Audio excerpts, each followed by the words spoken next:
बिस्मिल्लाहिमिनश्शैतानिर्रजीम बिस्मिल्लाहिर्रहमानिर्रहीम। Dear students, अस्सलाम वालेकुम रहमतुल्लाह। मेरे पास एक फॉरेन यूनिवर्सिटी का मैथमेटिक्स का सैम्पल पेपर है और हम उसको सॉल्व कर रहे हैं। पहले मैंने उसके 2 हिस्से सॉल्व किए हैं। आज हम तीसरा हिस्सा सॉल्व करेंगे जो कि 13 और 14 नंबर क्वेश्चन पे मुश्तमिल है। 13 नंबर देखिए मैंने आपके सामने लिखा है और 14 नंबर मेरे पास क्वेश्चन कुछ इस तरह से आ गया हुआ है। अगर मैं इन दोनों क्वेश्चंस को स्टडी करूं और पढ़ूं तो बड़े सिंपल से क्वेश्चन लिखे हुए हैं। भाई लिखा हुआ है a की power -1 dot b power 3, a की पावर -2 और यहाँ b पावर 6 और इसका क्यूब रूट। तो भाई अगर हमें इन्हें सिंप्लीफाई करना है तो रूल ये है कि अगर दो एक जैसी रकमें यानी जिनका बेस सेम हो उनकी पावर्स वो क्या हो जाती हैं, सब्ट्रैक्ट हो जाती हैं अगर वो आपस में डिवाइड हो रही हो। ठीक है, तो तरतीब क्या होगी, जो छोटी पावर होगी वो दूसरी पावर की तरफ मूव करेगी।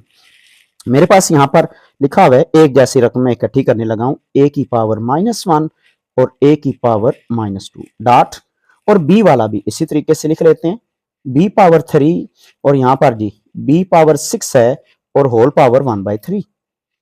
ये जो हमारे पास क्यूब रूट लिखा हुआ था इसकी वजह से, यानी थर्ड रूट लिखा हुआ था उसकी वजह से मैंने इसको 1/3 लिख दिया। अब यहां पर देखें तो a की पावर -2 है, a की पावर -1 है। ऑफ कोर्स -2 छोटी वैल्यू है तो क्या होगा, ये ऊपर की तरफ मूव करेगी तो ये बनेगा a की पावर -1 प्लस 2। नीचे से जब रकम ऊपर गई तो प्लस का साइन लगेगा डॉट।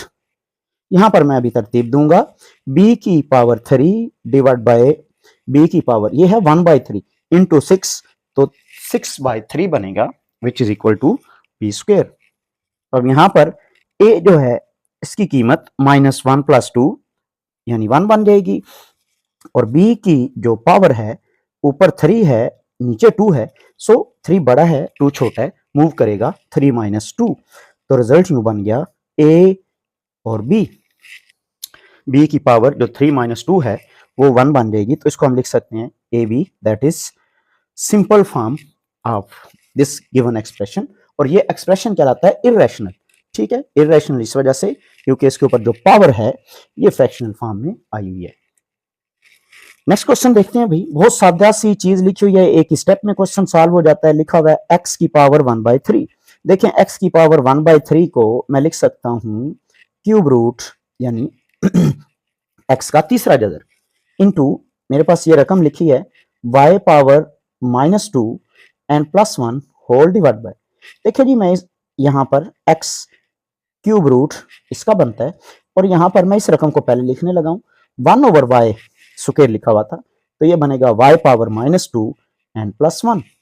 अब देखें आपको बात सही समझ आ गई होगी कि दोनों रकमें एक जैसी हैं, सो कट जाएंगी ऊपर और नीचे, तो मेरे पास आंसर क्या बन जाएगा, यहाँ पर कट के 1 आ जाएगा। ठीक है, तो क्वेश्चन नंबर 13 और 14 बहुत ही सिंपल क्वेश्चन थे।